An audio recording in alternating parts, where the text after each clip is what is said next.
As you saw on my title and thumbnail, today I will be doing another edition of So Nice I Bought It Twice.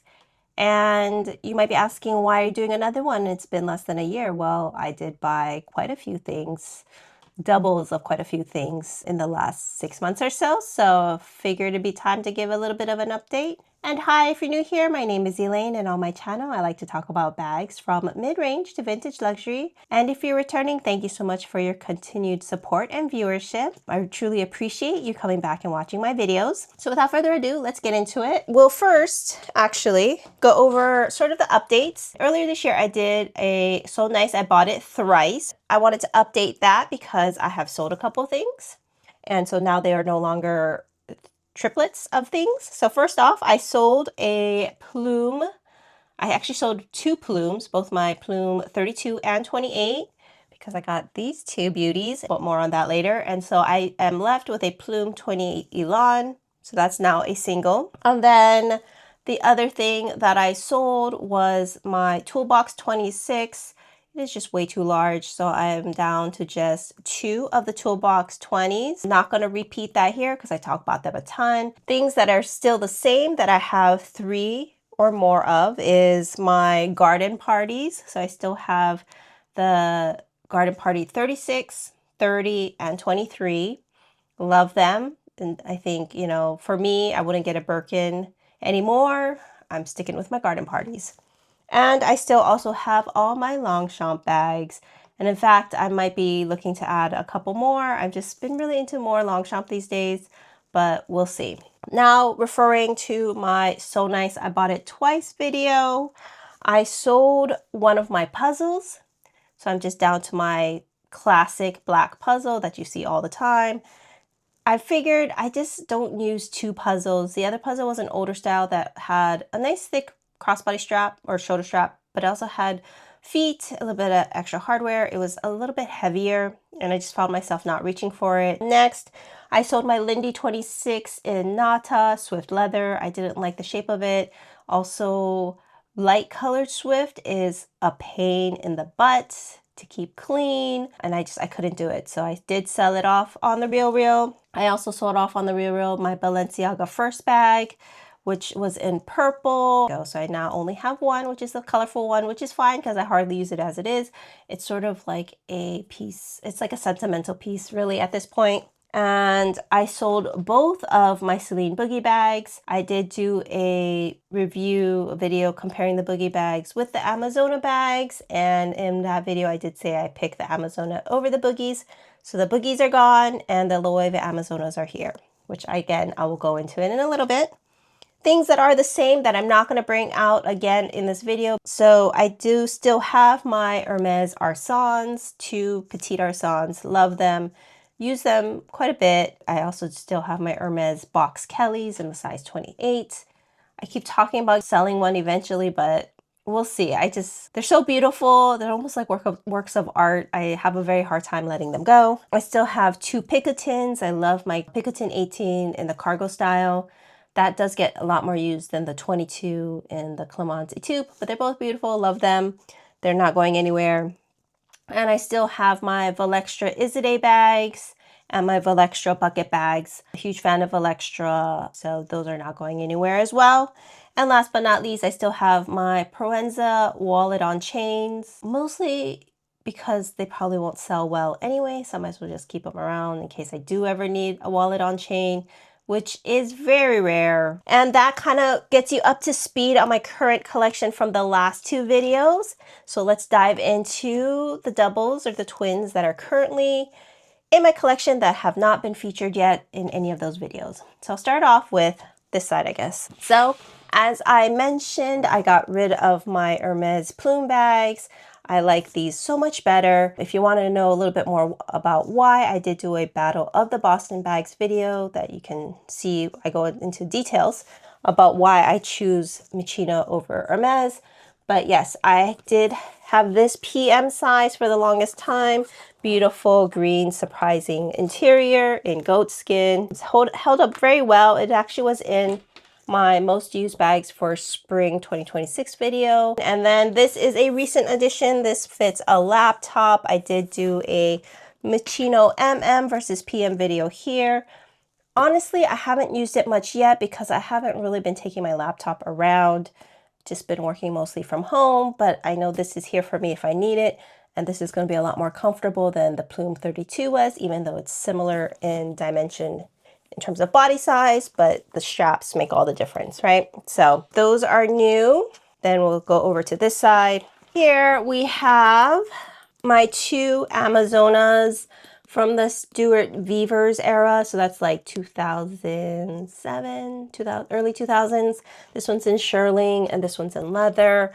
Both of these were under $500-ish. As much as I love the current Loewe styles and the new Amazona 180, the prices are just a little too high for me. So I've been starting to experiment with the old vintage Amazonas. And as you can see, these are very similar in style to the Celine Boogie bags.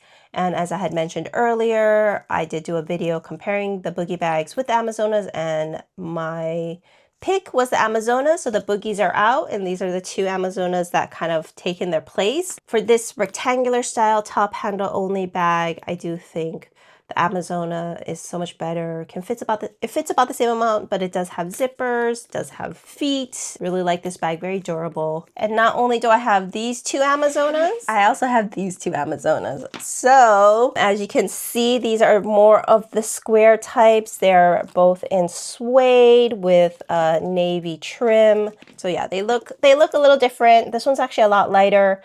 This is, I remember his first name, Jose. I don't remember his last name, but I will put his name here.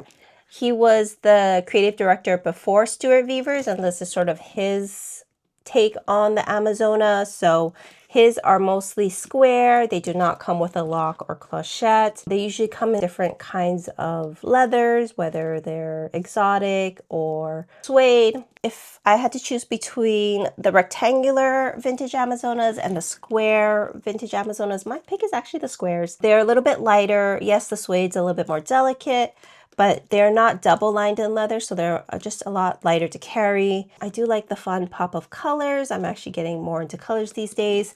As you can tell, these are quite neutral. These are also very affordable. I think these are actually cheaper than the Stuart Vevers ones because they're a little bit older, and the suede has, is a little bit more wear and tear.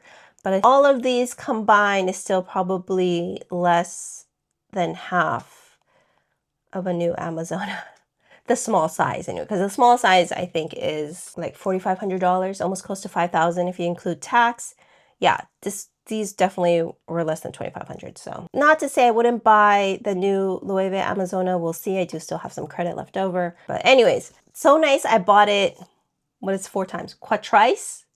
I don't know. But I'm going to separate them into 2 and 2 because they're obviously different eras and different styling. But yes, next I will go with, these are vintage Gucci bamboo handle bags. I have to say, I think these are like early 2000s Gucci. They are in such great quality. The inside is leather lined. The leather that they use is so nice. Both this lambskin, I think, and this suede is the best suede I've ever felt. So even though I'm not like a huge fan of suede bags, I'm having a hard time letting this go.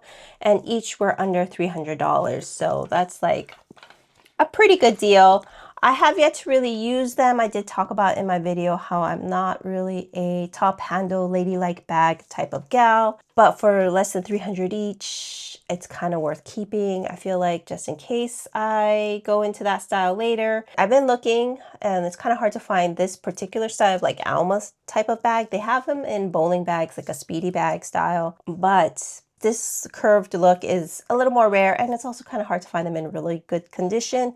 Both of these came from Japan. They were in really great condition. So, and next, so nice, I bought it twice, are these Bottega Veneta Veneta hobos. So I bought this one first in quite worn condition about 2 years ago. Wore it a ton. It actually became one of my most worn bags of that year. And then so this year I did buy a pink one. Originally, I wanted it either in blue or dark brown, but I saw this one for such a good price that I kind of went for it. And I gotta say, actually, it's probably better that I went for sort of a spring summer color because I've realized that For the most part, I only wear this during the warmer months because of the clearance here. So even if I got it in dark brown, I wouldn't be wearing it in the fall and winter with like a sweater or a coat. So it makes sense to me that I bought these in the lighter colors. These are both in the medium size. I think if I got it in the large size, I would go either with a black, brown, or dark blue, because those I'm pretty sure will fit over your shoulder quite easily, even with a coat or jacket. But the prices of these have been going up. So I think when I first got this one, it was maybe like $300 to $400, which I can't even find anymore. I think this one was closer to $600 or $700. Most of the time I see them in the $800 to $1,000 range, which, you know, it's kind of high for a vintage bag. I don't know if I personally would spend that much for it, but I think probably because Bottega re-released the Veneta style. It's a little bit different. The weave's a little bit tighter, like bubblier. The leather has more of a sheen, but you know, the same Veneta hobo shape. So yeah, really, really like the vintage ones. They're super soft, very squishy, very good leather. And also, you know, very good for traveling because they pack so flat. I have 2 more pairs left. All right. Next on my So Nice, I bought it twice, are these Hermes Yeoh bags. I did do a whole series of Hermes Yeoh reviews with this bag. This one's in buffalo leather. I think this is Swift. And then this one is in canvas, and I feel like this is boxed. So this is very stiff. So one of my gripes in my review of the Yeoh bag was that when this bag is weighed down, it starts doing this, which then makes it really hard to do the zipper, especially around this dip. But this bag does not have that problem. One, I think the body of this bag is slightly lighter in weight. It is canvas. It is, however, lined in Barenia leather in the inside. So it does hold up its structure, but also because of the box, there is no dipping here. It is a very stiff leather. Actually, when I got it, it was very dry. So I did have to moisturize it, which I did with some leather CPR. And it has, especially this handle part here, it's gotten a lot more flexible. But anyways, I do love the Yeoh style. It's very casual, very functional, 2 zippers, 1 on each side. I put my bag charms on this side to know that the zippers are on this side. So it's easy for me to know when I'm carrying it. So it's easy for me to know when I'm carrying it. Okay, zippers on this side. I keep the charms in the back. But yes, I probably will be selling this Yeoh bag soon, just because, and if it might actually already be listed on my Fairly Curated Closet IG account. I'm not a fan of that dip. It's not a big deal. When you rest it, it looks fine. I do like the toile, but the risk with the toile is that 1, there's color transfer, and 2, it yellows with age. So I'm surprised that this hasn't yellowed yet. I got this off the Real for about $1,000, which is a lot for toile, but I have to say I have no regrets. I actually bought this one for cheaper off of Brandier, but I preferred this one. So the next time I do my So Nice It's Twice video, this will not be on here. This will most likely be a single. And then last but not least, definitely not least, are my 2 Astra bags. And so I did do a full review comparing the original Astra bowling bag size with the new smaller size. Both are in lambskin and, you know, have my favorite style, which is long straps with a rectangular body. When I did the video, I talked about how I kind of bought them basically at the same time. I got this one secondhand from Lindsay of Luxe Leather Revival, so go check out her channel. And this one I bought directly from the Row when I saw it came in a smaller size. I currently have stuff in this bag right now, but I actually love both and I use them interchangeably. This has definitely, of course, a larger capacity, but I do enjoy the thicker straps on this, I have to say. This one has a little bit thinner straps, so if I do weigh it down with a lot of things, it's not as comfortable, in which case I'll gravitate towards this one. But I love both, so they're definitely gonna be around for the next So Nice I Bought It Twice video, which hopefully is not anytime soon, because honestly, I gotta stop buying duplicates. But I think when it comes to vintage bags, I end up going for it most of the time because they're so rare, they're not going to come back around, or you don't know when the next time is that they're going to show up on, you know, your saved searches. It's hard to resist when the price of these, you know, some of these vintage bags are the price of a coin purse these days. A coated canvas coin purse or keychain from LV is like $300 to $500. I can get a whole beautiful leather bag for the same price. So yeah. Anyways, thank you guys so much for watching, and if you like this video, I kindly ask that you give it a like down below, or if you've seen some other videos in the past, if you could subscribe, I would greatly appreciate it. Thank you guys so much for your support and watching this video all the way through if you've made it this far, and I hope to see you in the next one. Bye!